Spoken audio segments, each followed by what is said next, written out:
Bonjour, je m'appelle Arsène Agbemondi. Je me suis lancé un challenge de 21 jours, celui de faire du sport et de la lecture tous les matins. Concernant le sport, je dois faire 50 pompes plus un de plus que la veille. Actuellement, je suis au 18e jour, donc je dois faire 67 pompes. Et concernant la lecture, je dois lire le livre Les Misérables de Victor Hugo. Je dois lire aujourd'hui 8 pages et demie. Donc nous allons très vite commencer avec le sport avec les 67 pompes. Let's go!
Je viens de faire les 67 pompes.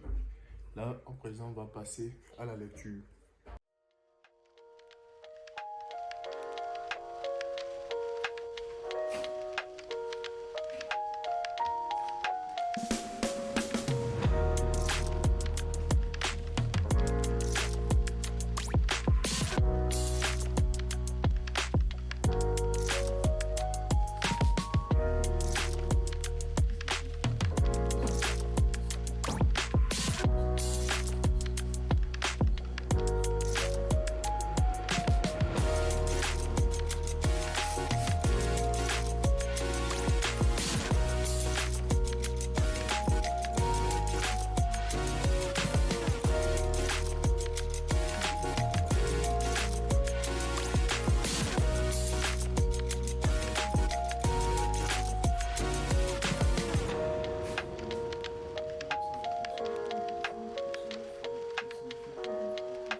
Petit résumé de la séquence d'aujourd'hui.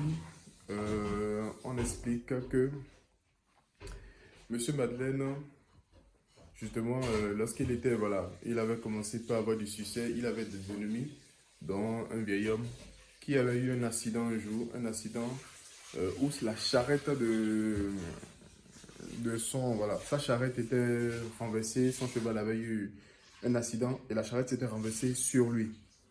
Et cette charrette qui était renversée sur lui a failli le tuer en fait. Et sur le feu de l'action, les gens s'étaient attroupés. Il y avait M. Badin qui était apparu et qui a demandé aux gens de l'aider contre rémunération. Mais vu que c'était une situation dangereuse et qu'il avait besoin de quelqu'un pour rentrer sous la charrette et essayer de soulager un peu le vieil homme, tout le monde refusa. Et il y avait M. Javet qui était là, l'inspecteur de police dont je vous ai parlé, qui soupçonnait de connaître M. Badlen. Et lui, dans le feu de l'action, il lui dit qu'il connaît quelqu'un, un ancien forçat, qui était capable de faire ça, qu'il était le seul qui connaissait. Et justement, indirectement, il lui dit par là qu'il sait que, il pense qu'il est un ancien forçat. Bref, dans la situation, Monsieur Madeleine essaie de garder son calme. Et finalement, c'est lui-même qui est rentré sous la charrette et a essayé d'aider le vieil homme qui était mourant. Soit dit en passant, ce vieil homme le détestait. Donc, dans cette situation, il a essayé de le soulager et finalement, ils ont pu le libérer tous ensemble. Et on a coupé cette séquence-là. Bon, c'était avant qu'il ne devienne maire.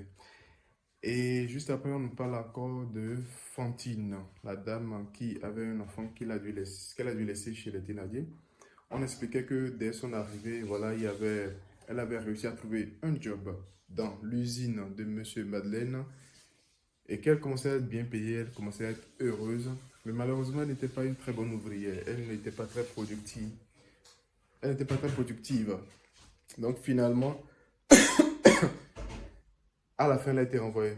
Mais pendant le temps où elle bossait, il y avait un groupe de femmes dans l'atelier de femmes dans laquelle elle travaillait qui, justement, des commères en fait, qui ont essayé d'en apprendre plus sur sa vie. Donc, elles sont même allées ils ont enquêté sur elle jusqu'au point où ils sont partis voir les Thénardier pour voir, je sais pas, pour se rendre compte qu'elle avait une fille qu'elle a confiée aux Thénardier.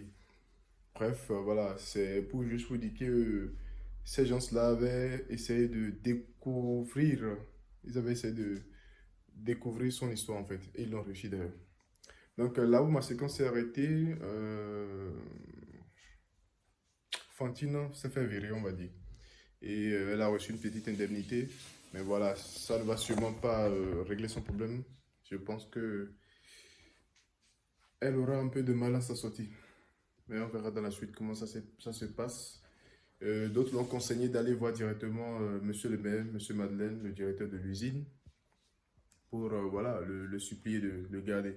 Mais elle s'est dit non, que voilà, ils ont peut-être raison de l'avoir envoyée vu qu'elle n'était pas très performante. On verra dans la suite ce qui va se passer. Je vous remercie de m'avoir suivi. À demain pour la suite. Ciao.